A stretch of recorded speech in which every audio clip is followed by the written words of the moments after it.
buzz. 8h48, vous avez peut-être été surpris d'apprendre que l'on peut encore mourir d'un coup de foudre. Eh oui, c'est arrivé à un joueur de football de 3e division en Thaïlande ces derniers jours, c'était ce week-end, alors qu'il jouait sous la pluie. Et puis malheureusement, c'est également l'actualité de cet été. Vous l'aviez sans doute noté au mois de juillet, 2 jeunes de 14 et 17 ans ont été foudroyés. Alors on se pose la question ce matin, comment éviter la foudre? On croit tout savoir, eh bien non, pas du tout. On est avec Stéphane Schmitt, qui est expert météo orage. Bonjour Monsieur Schmitt. Bonjour. Soyez le bienvenu sur Sud Radio. Tout simplement, comment se protéger de la foudre? Avec vous, on va voir tout cela en détail. Premier conseil qui paraît évident, ne pas sortir si une journée d'orage est prévue. Ça paraît bête, mais enfin, c'est déjà la première mesure qu'on peut prendre, j'imagine. Exactement. Et pour ça, vérifier les conditions météorologiques avant toute activité, surtout si on va dans un lieu où il y aura très peu d'endroits où se protéger. Vous l'avez mentionné, typiquement la montagne. Et donc, avant de partir en montagne, vérifier notamment est-ce qu'il y a une vigilance. Et là-dessus, il faut être très clair. Une vigilance, qu'elle soit jaune, orange ou rouge, dans le cadre de la foudre, elle peut tuer. Stéphane Schmitt, expert météo orage. Alors oui, on pourrait ne pas sortir si une journée d'orage est prévue, mais on peut aussi être pris au dépourvu ou ne pas avoir écouté les informations, tout simplement. Comment fait-on dans ces cas-là ? Alors là, il n'y a plus qu'une seule chose à faire, c'est se réfugier dans un bâtiment.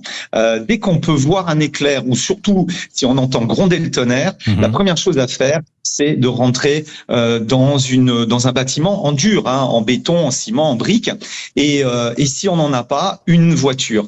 C'est la seule consigne à adopter. Alors justement, c'est la question que j'allais vous poser. Moi, je me suis souvent posé la question de savoir si j'étais vraiment à l'abri dans une voiture. On peut être rassuré dans l'hypothèse où je suis en voiture, je commence à entendre le tonnerre gronder, je me dis la foudre va peut-être frapper. Qu'est-ce que je fais? Je reste dans la voiture ou bien je sors, je me mets à l'abri, je me mets ailleurs? Quel doit être mon réflexe?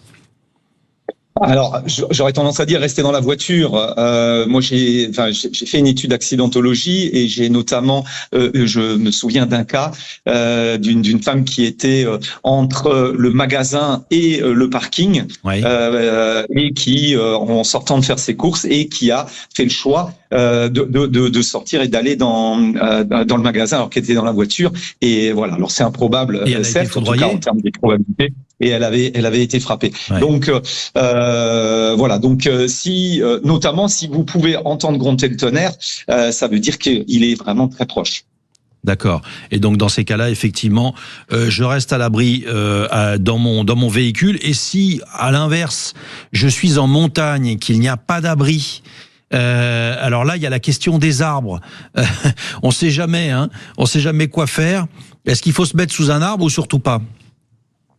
Alors, d'abord, vous mentionnez le cas de la montagne. En montagne, et notamment l'actualité nous l'a montré avec ces 2 jeunes que vous avez mentionnés. Si on se retrouve sur une crête, si on se retrouve vraiment le point. Le problème avec la foudre, c'est qu'il faut que vous évitiez d'être vous-même le point le plus élevé au niveau du sol. Ce qui est valable en montagne, mais qui est aussi valable, vous l'avez mentionné avec la Thaïlande, sur un terrain de foot. C'est-à-dire que c'est plane. Et donc, si vous-même, même si vous mesurez 1m60, eh bien, si vous êtes la partie la plus élevée, surtout, c'est un risque. Et pour ce qui est des arbres, ça aussi c'est très important et je dirais c'est la deuxième chose à faire.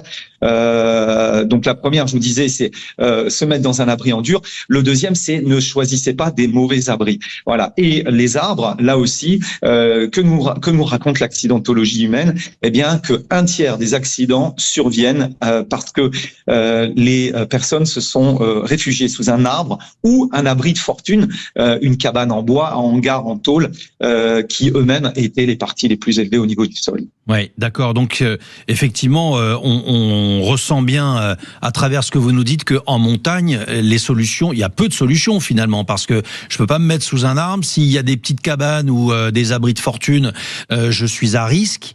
J'insiste sur cette question, Stéphane Schmitt, expert météo orage. Ouais. Qu'est-ce que je fais? Et je sais pas, je m'allonge à la limite. Il vaut mieux s'allonger et ne pas être la partie la plus haute, c'est ça? Exactement. Mais vous l'avez dit tout à l'heure, sur le fait que la chose la plus importante, c'est vraiment de s'assurer avant de partir en montagne que les conditions météorologiques sont suffisamment bonnes. Et dans le cas même de Cauterets que vous avez mentionné, mais aussi dans le cas de plein de cas que j'ai analysés sur la montagne, eh bien en fait, on sait que plus de 80% des accidents des 10 dernières années en France sont survenus lors de vigilance jaune. Voilà. Pourquoi? Parce qu'effectivement, lorsque vous avez des grosses situations rouges, bon c'est rare, mais orange, les gens ne vont pas partir en montagne, mais en jaune, on va y partir quand même. Et donc, vous l'avez dit, la seule chose, c'est l'anticipation. Et par contre, là aussi, vous le rappelez à juste titre, eh bien, lorsque je suis en montagne, qu'est-ce que je peux faire si je n'ai pas accès à un refuge? Donc, je le disais, essayer de descendre en contrebas, de se réfugier vraiment dans une partie plus basse. Et puis après, vous le dites, bon, bah, le dernier recours, en fait, c'est de se mettre accroupi, encore une fois, pour soi-même être la partie la plus basse au niveau du sol, et effectivement, en se protégeant le mieux possible, mais avec quand même encore un risque d'être frappé. Oui, merci beaucoup Stéphane Schmitt d'être intervenu sur l'antenne de Sud Radio. Passez une excellente journée.